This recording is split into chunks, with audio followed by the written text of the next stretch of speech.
Bonjour, aujourd'hui nous allons voir la théorie en lien avec les expressions rationnelles.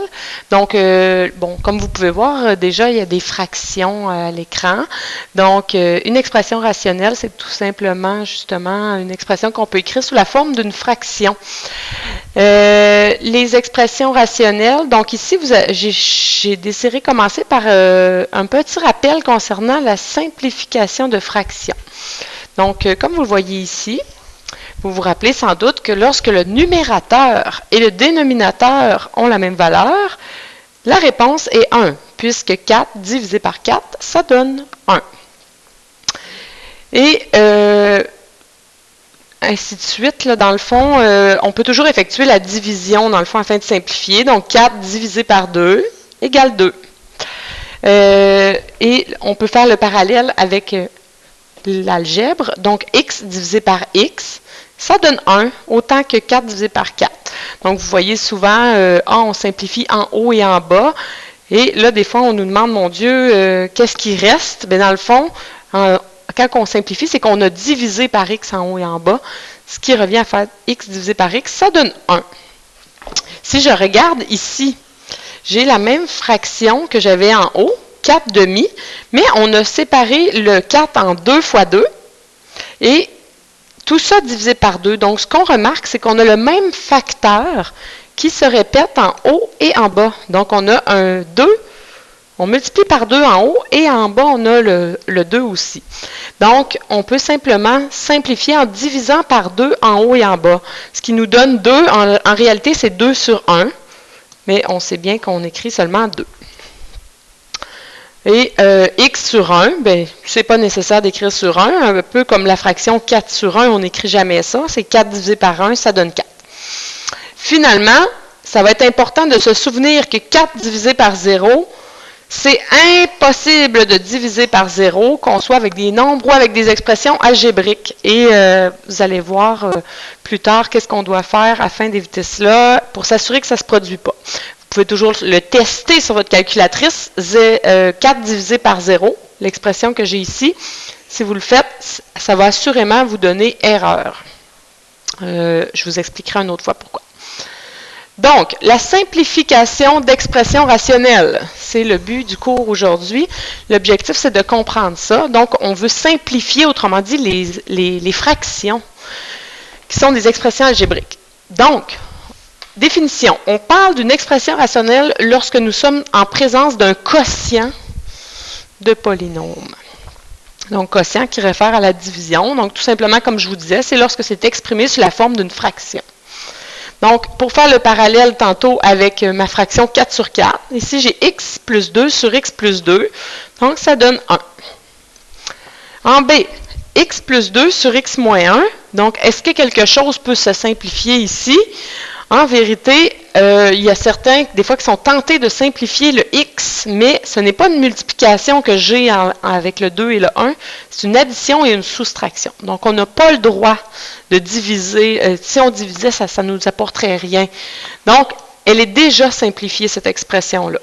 Donc, soyez vigilants. Quand c'est impossible et qu'on vous demande de le faire, bien, vous réécrivez tout simplement l'expression pour que je comprenne que vous savez qu'elle ne se réduit pas.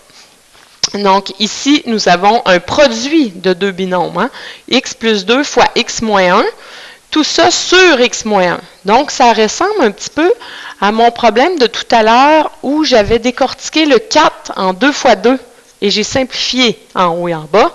Donc, je peux le faire. Je divise par x moins 1 en haut et en bas. Et à ce moment-là, il me reste en haut le x plus 2 qui est en vérité sur 1. Mais on n'écrit pas pour rien sur 1 parce qu'on sait que ça ne change pas la réponse. Donc, ici, x plus 2 sur 1, ça ressemble à mon 4 sur 1 de tout à l'heure. Ça donne simplement x plus 2. Et au E, ici, vous vous souvenez ce que je vous ai dit tantôt ici, c'est impossible de diviser par 0. Donc, la réponse ici, c'est impossible. On pourrait même écrire erreur. Donc, on va aller maintenant au vif du sujet avec des expressions un peu plus, qui demandent un peu plus d'étapes pour simplifier. Vous avez qu'à tourner la page à la page 2. Donc, étant donné aussi que je vous ai parlé que c'était impossible, on vient juste de dire qu'on ne doit pas diviser par 0, bien, je ne peux pas continuer plus loin sans vous parler des restrictions. Comme le dénominateur d'une expression rationnelle ne peut être 0, alors nous devons poser une restriction avant d'éliminer les variables dans l'expression rationnelle. Donc, comme on n'a pas le droit de diviser par 0, on doit préciser que, dans le fond, le dénominateur n'égale pas 0. Présentement, mon dénominateur, c'est x moins 4. Donc, je vais venir écrire ici à côté. Je vous dois préciser que x moins 4, je ne veux pas qu'il soit égal à 0, n'égale pas 0. Et là, on procède un petit peu comme quand on veut faire de la résolution, puis que c'est un égal entre les deux. Donc, si je ne veux pas que x moins 4 égale 0, bien, il faut simplement que j'isole le x plus 4 de chaque côté, et j'obtiens que x ne doit pas être égal à 4. On aurait pu le deviner assez instinctivement. Hein, pour que x moins 4 ne donne pas 0, bien, il faut simplement que le x ne donne pas 4. 4 moins 4 aurait donné 0. Donc, ça, c'est ma restriction. Une fois que j'ai établi ma restriction, là, je peux venir simplifier en divisant par x moins 4 en haut et en bas. Et à ce moment-là, mon expression simplifiée serait 2x plus 3. Et là, je précise ma restriction. Si x n'égale pas 4. Donc, je vais vous demander de préciser vos restrictions à chaque fois que vous simplifiez. Donc, c'est important de trouver les restrictions avant, parce qu'ensuite, il n'y a plus de dénominateur, donc plus de restrictions visibles. Donc, en conclusion, l'ordre, vous allez voir, parce que là, à date, c'est toujours des expressions factorisées que je vous ai présentées, mais on va toujours commencer par factoriser nos expressions afin de voir si on a des facteurs communs au numérateur et au dénominateur. En deuxième étape, on va sortir nos restrictions et pour terminer, on va faire notre simplification. Donc, là, j'ai choisi une expression un peu plus lourde, un peu plus grosse. Et ce qu'on va faire, c'est que moi, je vous conseille toujours de vous faire une ligne dans votre page, une ligne verticale, afin de pouvoir venir faire votre factorisation à droite, puis à gauche, vous pouvez faire votre simplification. Moi, je numérote les expressions que je veux factoriser. Donc, la première expression ici que je vais vouloir factoriser est là. La deuxième est ici. Et la troisième est en bas. Et à droite de mon trait, je viens faire ma factorisation. Donc, au niveau de ma première expression, c'était x à la 2 moins 5x plus 6. Et je veux factoriser ça. Donc, on se pose les questions habituelles qu'on a fait dans la première partie où on a appris à factoriser. Donc, est-ce qu'on peut faire une mise en évidence simple ici? Non. La réponse est non. Donc, ensuite, on se demande, j'ai 3 termes. Est-ce que c'est un trinôme carré parfait? La réponse est encore non, parce que le troisième terme, je vois bien que ce n'est pas un carré. Donc, la dernière méthode qui me reste, c'est la méthode produit-somme qu'on a vue. Donc, le produit ici, 6 fois 1, en vérité, le coefficient est 1, ça donne 6. Et ma somme est moins 5, c'est toujours le coefficient du milieu. Donc là, je dois chercher quels sont les deux nombres dont le produit est 6 et moins 5. Donc, je pourrais énumérer tous les nombres possibles qui donnent un produit de 6. Je vais vous fournir directement, les deux nombres sont moins 2 et moins 3. Et je viens développer afin de pouvoir faire une double mise en évidence. Donc, j'y vais ici avec x à la 2 moins 2x moins 3x plus 6. Et je vais venir faire une mise en évidence double. Donc, ici, je mettrai en évidence le x. Il me reste x moins 2. Et dans la deuxième partie, je vais mettre en évidence moins 3 qui me donne x moins 2 encore une fois.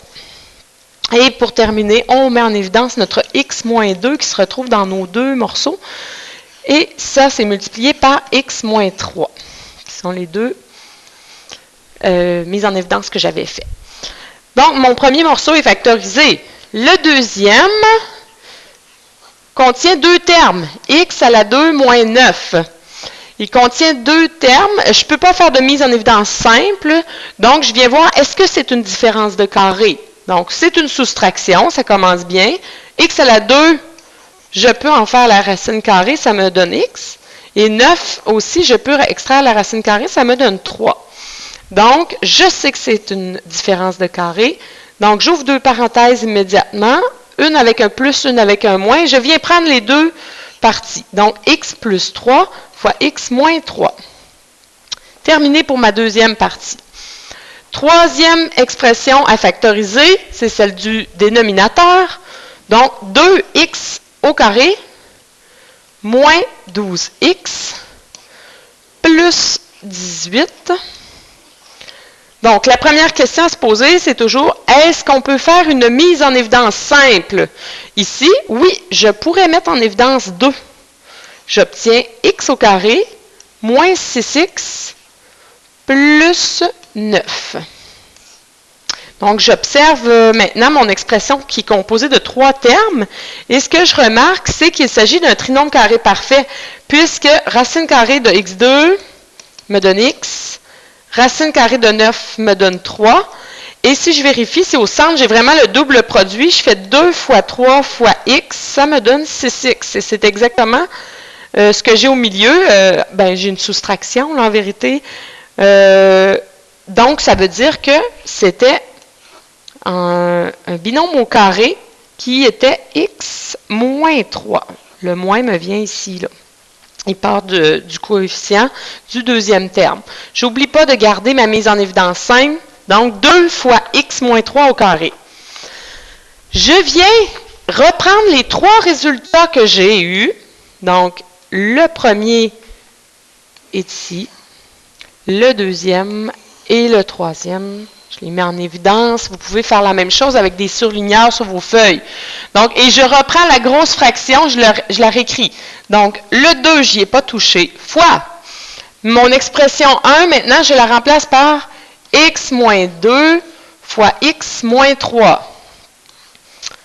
La deuxième expression est ici, x plus 3 fois x moins 3. Et le tout, je mets ma barre de fraction. Et l'expression numéro 3, je l'ai ici en bas, 2 fois x moins 3 au carré.